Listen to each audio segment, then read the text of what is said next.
दोस्तों, चंद्रयान 3 ने 23 अगस्त को चांद के दक्षिणी हिस्से में लैंड किया। इसके बाद चंद्रयान 3 का रोवर प्रज्ञान लैंडर विक्रम से बाहर आया। दोनों लगातार 14 दिन तक लगातार चांद की सतह से डाटा भेजने के बाद 4 सितंबर 2023 को स्लीप मोड में चले गए। और आपको बता दें कि लैंडर विक्रम और रोवर प्रज्ञान ने 14 दिन की लंबी नींद में जाने से पहले शानदार काम किया। दोस्तों, इसरो ने बताया कि रोवर प्रज्ञान शनिवार को और लैंडर विक्रम सोमवार को स्लीप मोड में चले गए।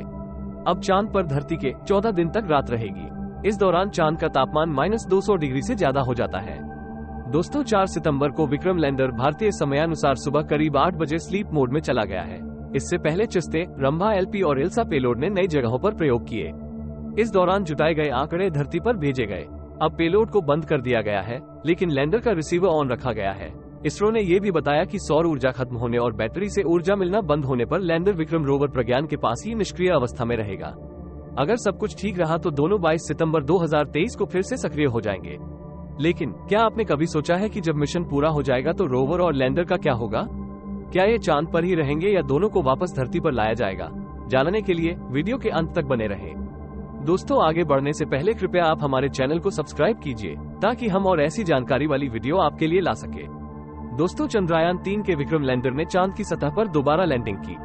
इसरो ने बताया कि लैंडर को 40 सेमी ऊपर उठाया गया और फिर 30 से 40 सेमी की दूरी पर उसे सुरक्षित लैंड करा दिया गया। इस प्रोसेस को हॉप एक्सपेरिमेंट कहा जाता है। विक्रम लैंडर अब स्लीप मोड में चला गया है। दोस्तों, उम्मीद है कि विक्रम 22 सितंबर को दोबारा अपना काम शुरू कर देगा। हॉप एक्सपेरिमेंट यानी कुछ ऊंचाई तक कूद कर दिखाना। इस एक्सपेरिमेंट के बाद भविष्य में चांद की मिट्टी का सैंपल लाने और वहां मानव मिशन भेजने में मदद मिलेगी। दोस्तों, चांद पर विक्रम लैंडर 4 सितंबर सुबह 8 बजे स्लीप मोड में चला गया। इससे पहले पेलोड चास्टे, रंभा एलपी और इल्सा ने नई लोकेशन पर काम किया और धरती से डेटा रिसीव किए। अब पेलोड भी स्विच ऑफ हो गए हैं। हालांकि लैंडर के रिसीवर्स काम कर रहे हैं। बैटरी भी पूरी तरह चार्ज है। रोवर को ऐसी दिशा में रखा गया है कि 22 सितंबर 2023 को जब चांद पर अगला सूर्योदय होगा तो सूर्य का प्रकाश सौर पैनलों पर पड़े। इसके रिसीवर को भी चालू रखा गया है। उम्मीद की जा रही है कि 22 सितंबर को ये फिर से काम करना शुरू करेगा। दोस्तों, हॉप एक्सपेरिमेंट यानी कि लैंडर को ऊपर उठाने से पहले उसका रैंप, पेलोड चास्टे और इल्सा को फोल्ड किया गया। दोबारा सफल लैंडिंग के बाद सभी उपकरणों को पहले की तरह सेट कर दिया गया। ये एक्सपेरिमेंट 3 सितंबर को किया गया। इसका मकसद फ्यूचर ऑपरेशन को सुनिश्चित करने और सैंपल वापसी को नई उम्मीद देना है। दोस्तों, चंद्रयान 3 मिशन 14 दिनों का ही है। ऐसा इसलिए क्योंकि चंद्रमा पर 14 दिन तक रात और 14 दिन तक उजाला रहता है। रोवर लैंडर सूर्य की रोशनी में तो पावर जनरेट कर सकते हैं, लेकिन रात होने पर पावर जनरेशन प्रोसेस रुक जाएगी। पावर जनरेशन नहीं होगा तो इलेक्ट्रॉनिक्स भयंकर ठंड को झेल नहीं पाएंगे और खराब हो जाएंगे। इससे पहले रोवर ने लैंडिंग पॉइंट से 100 मीटर की दूरी तय कर ली है। लैंडर और रोवर के बीच की दूरी का ग्राफ भी शेयर किया था। विक्रम लैंडर 23 अगस्त को चंद्रमा पर उतरा था।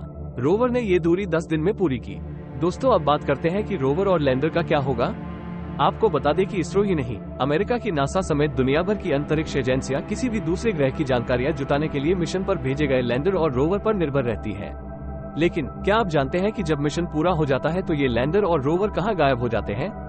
इस पर नासा ने कहा कि किसी भी लैंडर और रोवर को धरती पर वापस नहीं लाया जाता है। ज्यादातर मिशन पूरे होने के बाद लैंडर और रोवर का धरती से संपर्क टूट जाता है। ऐसे में ये दोनों अभियान के लक्षित ग्रह पर कहीं पड़े रहते हैं। दोस्तों, साथ ही इसरो ने भी स्पष्ट कर दिया है कि प्रज्ञान और विक्रम को धरती पर वापस नहीं लाया जाएगा। दोनों अपने आखिरी समय तक चांद से डाटा भेजते रहेंगे। अंत में संपर्क टूटने के बाद दोनों चांद पर ही रहेंगे। इनका कोई भी हिस्सा धरती पर नहीं लाया जाएगा। बता दें कि चंद्रयान 2 का मलबा भी चांद पर जस का तस पड़ा हुआ है। बता दें कि इसरो के चंद्रयान 3 का कुल वजन 3900 किलोग्राम है। प्रोपल्शन मॉड्यूल का वजन 2148 किलोग्राम और लैंडर मॉड्यूल का वजन 1752 किलोग्राम है। वहीं काफी हल्के रोवर का वजन महज 26 किलोग्राम है। दोस्तों, सवाल उठता है कि क्या संपर्क टूटने के बाद लैंडर और रोवर लापता हो जाते हैं? इस पर नासा ने बताया था कि कोई भी मिशन पूरा होने के बाद लैंडर और रोवर ना तो नष्ट होते हैं और ना ही लापता होते हैं। ये संपर्क की अपनी आखिरी जगह पर ही पड़े रहते हैं। अगर चांद की बात की जाए तो धरती के इस उपग्रह का कोई वायुमंडल नहीं है। ऐसे में चंद्रमा पर छोड़ी गई कोई भी चीज सदियों तक जस की तस पड़ी रह सकती है। यहाँ तक कि चांद पर पहली बार पड़े इंसान के कदमों के निशान 54 साल बाद आज भी मौजूद है। नासा ने इसका एक वीडियो भी जारी किया था। दोस्तों, भारतीय अंतरिक्ष अनुसंधान संगठन इसरो ने मंगलवार को मिशन चंद्रयान 3 से जुड़ा एक नया अपडेट दिया। इसरो ने विक्रम लैंडर की 3D तस्वीर जारी की है। इसरो द्वारा जारी विक्रम लैंडर की एनाग्लिफ तस्वीर में चंद्रयान की सतह नजर आ रही है जो रंगीन दिख रही है। इसरो ने कहा कि एनाग्लिफ विधि का प्रयोग करते हुए ये तस्वीर बनी है। दोस्तों, धरती से देखने पर चांद सफेद नजर आता है, लेकिन अब इसरो ने मंगलवार को चंद्रमा के दक्षिणी ध्रुव पर मौजूद विक्रम लैंडर और चंद्र सतह की 3D रंगीन तस्वीर जारी कर दी है। 3D चश्मे से आप चंद्रमा के रंगीन मनमोहक दृश्य देख सकेंगे। इसे अनाग्लिफ तकनीक से तैयार किया गया है। इसरो ने एक्स पर पोस्ट किया। इस अनाग्लिफ तस्वीर को नेवकेम स्टीरियो तस्वीरों का उपयोग करके बनाया गया है।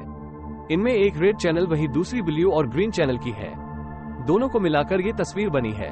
दोस्तों, इसरो ने कहा कि जब आप 3D चश्मे से देखेंगे तो आपको लगेगा कि आप चंद्रमा पर खड़े होकर विक्रम को निहार रहे हैं। इस तस्वीर को रोवर प्रज्ञान में लगे कैमरे ने लिया था। ये तकनीक बड़ी उपलब्धि है।